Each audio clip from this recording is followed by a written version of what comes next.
বন্ধুসকল, আজি আপোনালোকক মোৰ খুব আদৰৰ, খুব মৰমৰ আৰু খুব যত্নৰ, খুব হেঁপাহৰ এটা বস্তু আপোনালোকক দেখাওঁ বুলি আহিছোঁ।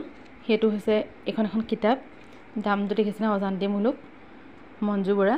মানে এইখন মোৰ মায়ে লিখা কিতাপ আছিল, মানে মাৰ কবিতা পুথি।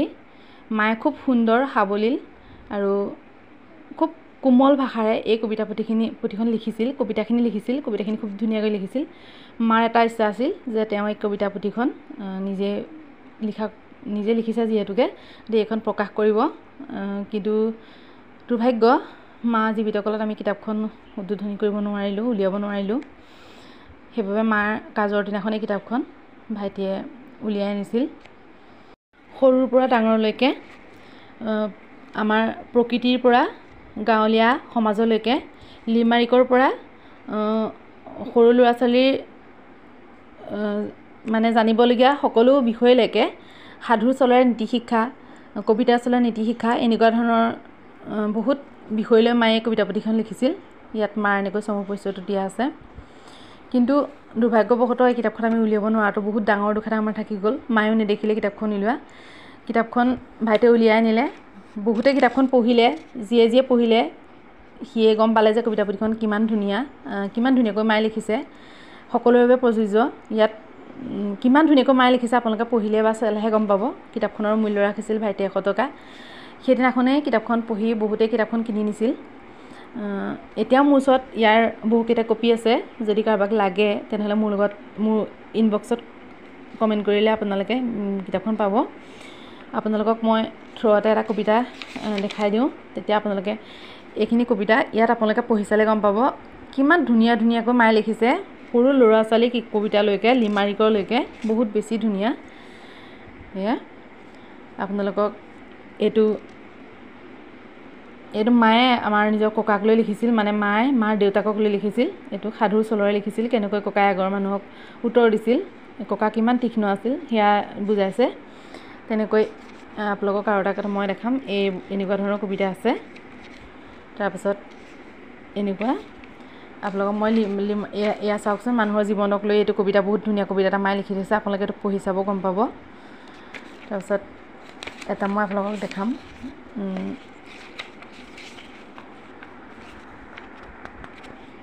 এইবিলাক চাওক, লিমাৰিক ইমান ধুনীয়াকৈ লিখে। মায়ে যে ক'ত ভাষা পায়, ক'ত কি ভাবি কেতিয়া লিখে, ইমান কাম কৰে মই বুজি নাপাওঁ। মায়ে নজনা একোৱেই নাছিল। তেনেকুৱা এজনী মাক মই মোৰ জীৱনৰ পৰা হেৰুৱাই পেলালোঁ। এইটো মোৰ বহুত ডাঙৰ দুখ থাকি গ'ল। বাৰু যেই নহওক, এই কবিতা পুথিখন মই আপোনালোকক দেখালোঁ। বহুত সুন্দৰ এখন কবিতা পুথি। ইচ্ছা কৰিলে আপোনালোকে পঢ়ি চাব পাৰিব। সৰু ল'ৰা ছোৱালীয়ে পঢ়িও খুব ভাল পাব, পঢ়ি ভালো পাইছে ইতিমধ্যে যিয়ে পঢ়িছে। গতিকে এয়া মই আপোনালোকক দেখালোঁ। কবিতা পুথিখন চাই কেনেকুৱা লাগিলে জনাব। দেখি ইয়াৰে দুটা কবিতা মই আপোনালোকে পঢ়িব পৰাকৈ দি দিছোঁ, পঢ়ি চাব, তেতিয়া গম পাব বাকীখিনি কেনেকুৱা হ'ব। কাল ধুমুহাই ঢাকিব আকাশ, চৌদিশ আন্ধাৰ হ'ব। সজা ভাঙি পখী উৰি গুচি গ'লে, ক'লৈ গ'ল কোনে ক'ব। দুচকু মুদিলে আন্ধাৰ দেখিবা, মেলিলে দেখিবা পোহৰ। কাল ধুমুহাই দুচকু মুদালে লোপ পাব লোভ মোহৰ। এইজাক ধুমুহা জীৱ জগতত প্ৰতিদিনেই বয়, নিতৌ আহে যায় থান ঠিক নাই। কাল যে কালৈকো নৰয়, জীয়াই থাকোঁতে একোৱেই নাতে, সকলো নিজক লাগে। অন্তিম বেলিকা ঐশ্বৰ্য বিভূতি, কাল ধুমুহাত ভাগে। জীৱ জগত জড় জগত ধৰাৰ বুকুতে আছে, কাল বিকাল দুটি পক্ষীয়ে পেখম ধৰি আছে। বিধিৰ বিধান মতেহে জীৱই ভোগ কৰিবলৈ পায়, আনৰ সুখ দেখি দৰকাৰ নাই কৰিবলৈ হাই হাই। এটা এইটো কবিতা। আৰু এটা আপোনালোকক মই লিমাৰিক এটা দেখাই দিছোঁ। এইটো দেখিছেনে? ল'ৰা ছোৱালীৰ কাৰণে কবিতা, মাহীয়ে মৰম, মানে তেজীমলাৰ সাধুটো। এইটো ধুনীয়াকৈ কবিতাৰ আকাৰে লিখি দিছে। এইটো ল'ৰা ছোৱালীয়ে পঢ়ি খুব বেছি ভাল পাব। তাৰপিছত সেই যে গৰু এজনীয়ে চশমা পিন্ধি ঘাঁহ খাইছিল, নহ'লে নাখাইছিল, এইটো লিখি দিছে এনেকৈ খুব ধুনীয়াকৈ। তাৰপিছত আপোনালোকক মই এইবোৰ বহুত ধুনীয়া ল'ৰা ছোৱালীয়ে ভাল পোৱা কবিতা। এইটো এটা বগলী সাধু। মই আপোনালোকক এটা লিমাৰিক দেখাই দিছোঁ অকণমান।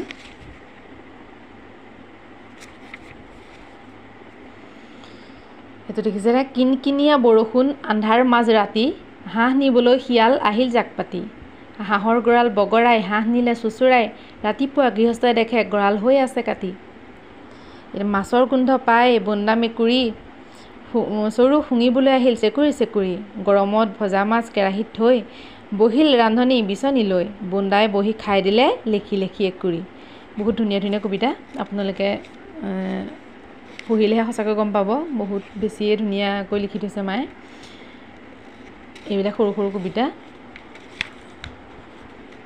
এইটো এটা বহুত বেলেগ ধৰণৰ কবিতা এইটো মায়ে মোক লিখি দিছিল আমাৰ নাৰী দিৱসত গাবৰ বাবে আৰু মই গাইছিলোঁ কবিতাটো আবৃত্তি কৰিছিলোঁ নাৰী দিৱসত বহুত ইয়াৰ ভাৱ ভাষাখিনি চাওকচোন কিমান বেছি গম্ভীৰ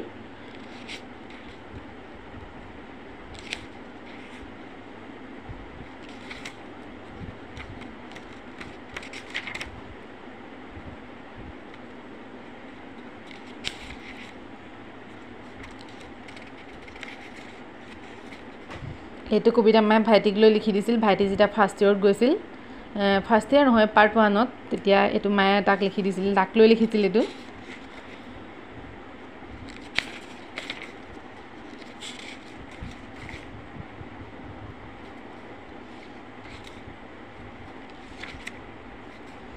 এইটো গোটেই চিনেমাবোৰক লৈ পেলাই লিখা যিমান চিনেমা অসমীয়া চিনেমা এতিয়ালৈকে ওলাইছে প্ৰত্যেকখনৰে নাম দি এই কবিতাটো ধুনীয়াকৈ লিখি থৈছে